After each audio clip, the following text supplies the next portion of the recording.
Welcome to this class on hand-cut Christmas cards. To start off with, I've provided you with 6 different designs that are pre-made, and the point of these cards is to make a sort of minimalist piece that when you cut out the stencil from the front allows your writing in whatever metallic or white or gold shade you've got to show through and really make an interesting, compelling card. And really, I think, to show off the message of the card. Now, with these designs, you can make sure to choose from the download section either the 8.5 by 11 or the A4, depending on what kind of printer you're using. These cards will help you create the stencils that you will use to trace onto your actual card stock. If your cardstock is thin or you're using regular paper or maybe even a little bit thicker paper, you might be able just to trace these using a light board or a window or something onto the actual inside back cover of the card. Now, if, as I expect will be the case for most of you, you're using actual cardstock, it's probably too thick to do that. And so actually we're going to use a stencil method to transfer the design to the card. I think that the best way for you to do this is to create the stencils in advance. This will give you a little bit of practice because you'll cut out the design before you actually do it on your card, and you'll get an idea about how long it will take you. I suggest paying attention to which one you're using. They're rotatable. You can put them anywhere you want. Each one has been designed inside of a rectangle, and we'll cut them out from there. And that may not be the exact size of the card that you're using, but you can in fact just use it to help you position the design in whatever shape of card you've got. Now, the best way to get these into a stencil format is to print them off onto heavier paper if you've got it, or possibly into light cardstock if that fits into your printer. You'll be able then to use these as your stencils directly. Now, if you can't do either one of those things, you can print it off onto standard printer paper and then put it on top of a piece of heavier card and then tape them down together so that they don't move, and then go ahead and cut out the designs. I would suggest starting in the center of each design and working your way out of each one, and then cutting out the rectangles containing each one. You can do that very simply. Make sure you tape it all down. Now, all of the techniques that I'm going to give you for cutting out the actual card are exactly the same as they would be for the stencils, so I recommend that you watch the entire video first.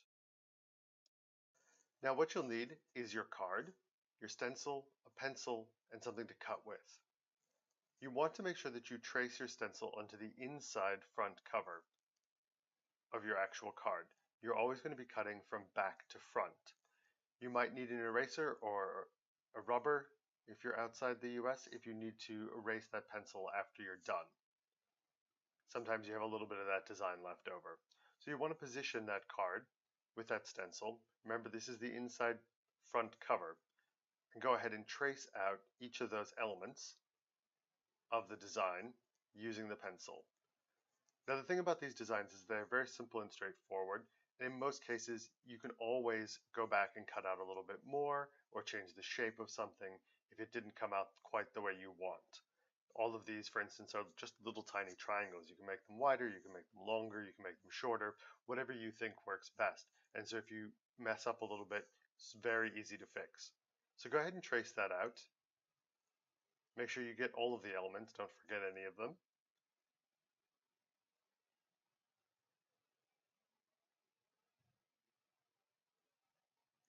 And then you can see that we've got the design traced out on the back there.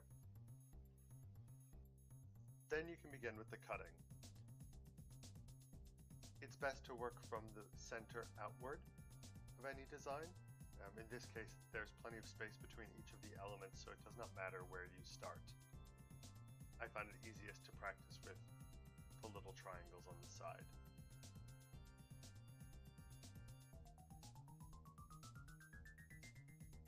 Again, in all of the designs, almost all of the elements are simply simple shapes, and you can alter them as you feel necessary.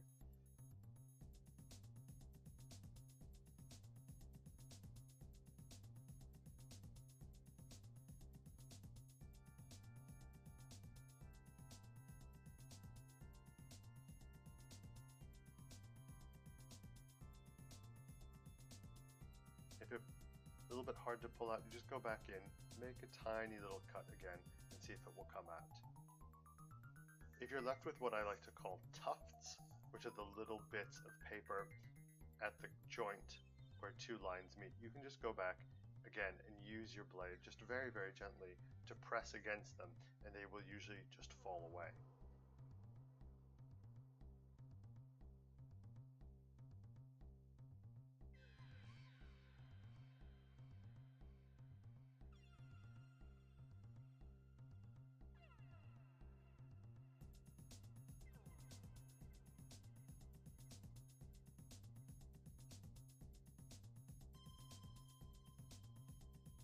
Now I'm only going to show you the actual cutting of this particular card, not of all the 6 designs, but the principles are exactly the same.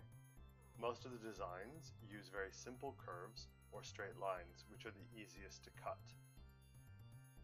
The snowflake design is the most complicated, not because it's difficult, but because it takes the most time. It was designed using quite a lot of straight lines.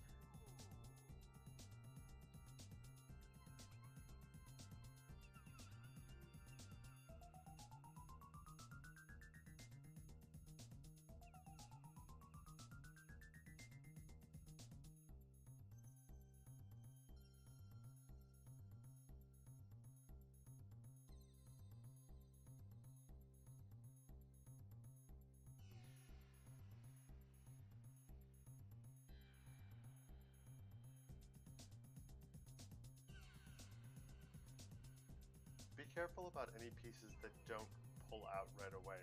Try not to pull them out, try to go back in and just gently cut them away, because the ones that are still attached, you can often pull the sort of top layer of the paper with it, which leads to a different texture that's very obvious when you look at it. So just be gentle with them, and if they don't come out right away, just try and find the part that's holding on to them and just cut that away.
And we're almost done here.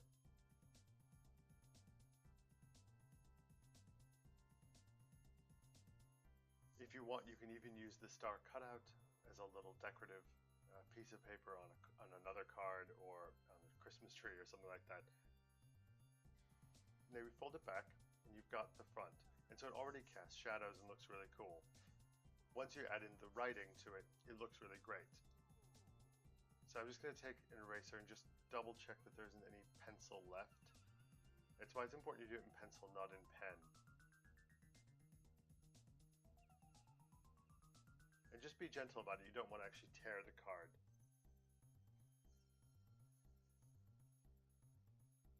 You can see here, if you take your white or your silver or your gold, whatever color pen you've got that isn't quite standard black or blue, or red in this case, you can then use it on the card to make a little design.